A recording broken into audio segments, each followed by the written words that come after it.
Hello বন্ধুরা, কেমন আছো তোমরা সবাই? আশা করি প্রতিদিনের মতন তোমরা খুব ভালো আছো। বন্ধুরা, তোমাদের ঘরেও কি অনেক পুরনো ব্লাউজ পিস পরে রয়েছে? সেগুলো হয়তো ব্যবহার করো না, শাড়ি খারাপ হয়ে গেছে বা এরকমের সিনথেটিক ব্লাউজ পিস হয়তো আমরা এগুলোকে আর বানাই না।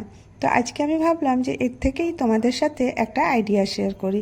তো কিভাবে এটা ইউজ করছি চলো সম্পূর্ণটা তোমাদের সাথে শেয়ার করছি। তো দেখো, এরকমের সিনথেটিক ব্লাউজ পিস আমি কম্বিনেশন করে নিয়েছি দুটো।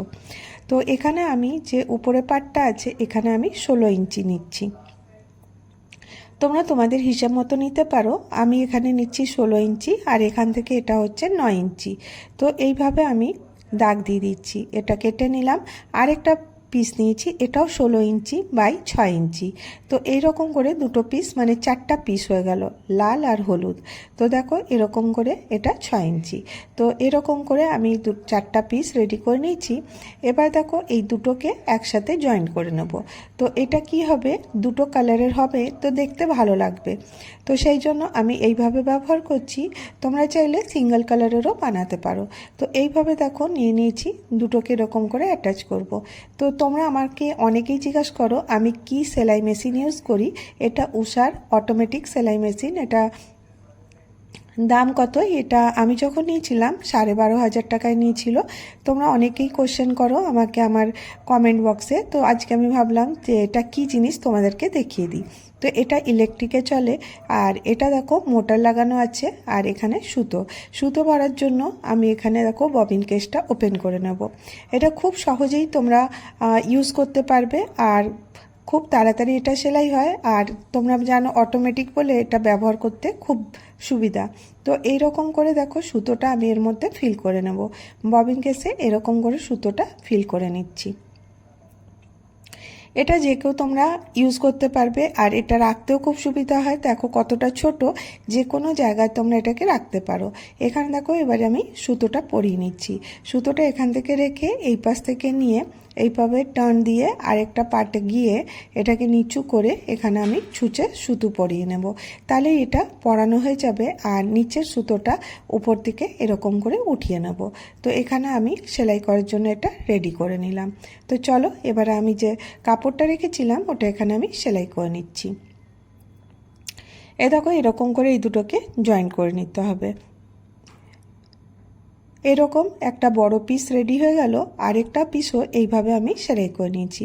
এবারে এখানে দেখো এটাকে জয়েন্ট হয়েছে আর নিচে দিয়েছি ফোম শিট আর নিয়েছি নরমানের কাপড়। তো এরকম করে আমি সব কেটে রেডি করে নিয়েছি। তো এইভাবে আরেকটা পাটও রেডি করেছি, নরমাল, ফোম শিট আর মেন ফেব্রিক। এরকম করে আমি এটাকে কুইলিং করে নেব।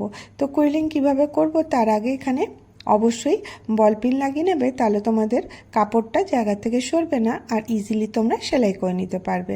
তো চলো মেশিনে চলে যাই।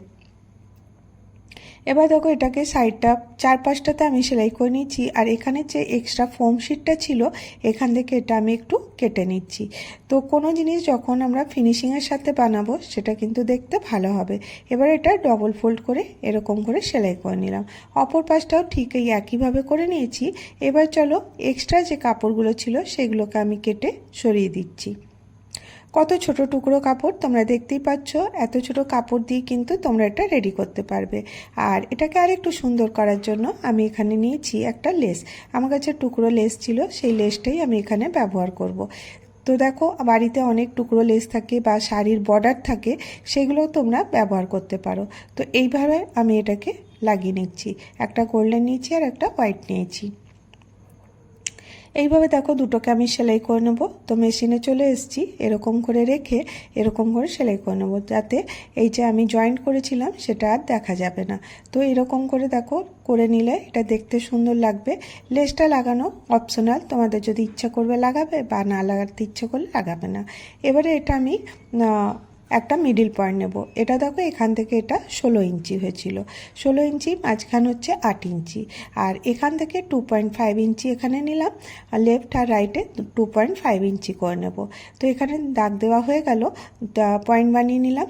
এই একইভাবে এটাকেও আমি রেডি করব। মাঝখানটাতে 16 ইঞ্চি হলে 8 ইঞ্চি আর এখানে 2.5 আর এখানে 2.5। আশা করি তোমরা বুঝতে পারছো কিভাবে করলাম। এবার এখানে বেল্ট অ্যাটাচ করব। বেল্ট অ্যাটাচ করার জন্য আমি এখানে রেডিমেড বেল্ট নিয়েছি। তোমরা চাইলে এখানে কাপড়ের দিয়েও তৈরি করতে পারো। তো এই বেল্টটা দেখো 8 টাকা 10 টাকা করে মিটার নেয়।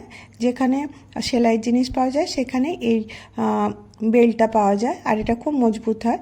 তো এইভাবে বেল্টটা রাখলে মানে খুব ইজিলি এটা লাগাতে পারবে। তো দেখো দুটো টুকরো করে নিলাম। আমি এটা 12 ইঞ্চি মতন নিয়েছি, তোমরা তোমাদের হিসাব মতন নিতে পারো, ছোট বড় যেরকম হ্যান্ডেল লাগাতে চাও সেইভাবেই নেবে। তো চলো এটা আমি মেশিনে লাগিয়ে নিচ্ছি। দেখো ইজিলি এটা মেশিনে লেগে যাবে। একটু জায়গা ছেড়ে দিয়ে আবার এখানে হ্যান্ডেলটা অ্যাটাচ করে নিচ্ছি। কতটা সহজভাবে হয়ে গেল। এটা আমি কি করে করলাম তোমরা দেখে নিলে। আর এটা খুবই সহজ বানানো। এবারে দুটো পার্ট রেডি হয়ে গেছে। এবার জাস্ট এই দুটোকে একসাথে করে নেব। এরকম সোজা পাটটা ভেতরের দিকে, উল্টো পাটটা উপরের দিকে দিয়ে এখানে আমি 3-5টা সেলাই করে নেব। এবার যদি এক্সট্রা কাপড় থাকবে সাইড থেকে দেখো এরকম করে আমি কেটে নেব। তো এটা একদম সুন্দর ফিনিশিংয়ের সাথে রেডি হয়ে গেল। এবার একটা মেজারমেন্ট নিতে হবে। এখানে আমি মেজারমেন্ট নিচ্ছি 2 ইঞ্চি বাই 2 ইঞ্চি। এখানে দেখো আমি ইঞ্চি টেপ নিয়ে নিচ্ছি, আর এখানে 2 ইঞ্চি বাই 2 ইঞ্চির বক্স রেডি করে নিচ্ছি। এরকম করে দেখো বক্সটা রেডি করে নিচ্ছি। এটা তোমরা যে কোনো কাপড়ে করতে পারো। আর আজকাল আমাদের শপিং করতে গেলেও ব্যাগ লাগে। এরকমের ছোট ছোট ব্যাগ যদি আমরা রেডি করি, এগুলো কিন্তু দেখতেও খুব ভালো লাগে। আমাদের রেগুলার ইউজের জন্য এগুলো কিন্তু খুব কমফোর্টেবল। আর এখানে দেখো 2 বাই 2 দুটো বক্স আমি এখানে রেডি করে, আর এই দুটো বক্সকে আমি এইভাবে কেটে নেব। তোমরা দেখেই বুঝতে পারছো কতটা সহজভাবে করতে পারবে। এবারে এরকম করে ক্রসভাবে নেব আর দিয়ে এটাকে সেলাই করে দেবো। এরকম করে ভেতরে কাপড়টা অবশ্যই নেবে যেন এটা ছেড়ে না যায়। এবার দেখো এটাকে আমি সেলাই করে নিচ্ছি। তো কত সহজেই তোমরা এরকম বাড়িতে পরে থাকা ছোট ছোট টুকরো কাপড় দিয়ে প্রয়োজনীয় জিনিস কিন্তু তৈরি করতে পারো। তো দেখো এরকম করে এটা রেডি করে নিচ্ছি।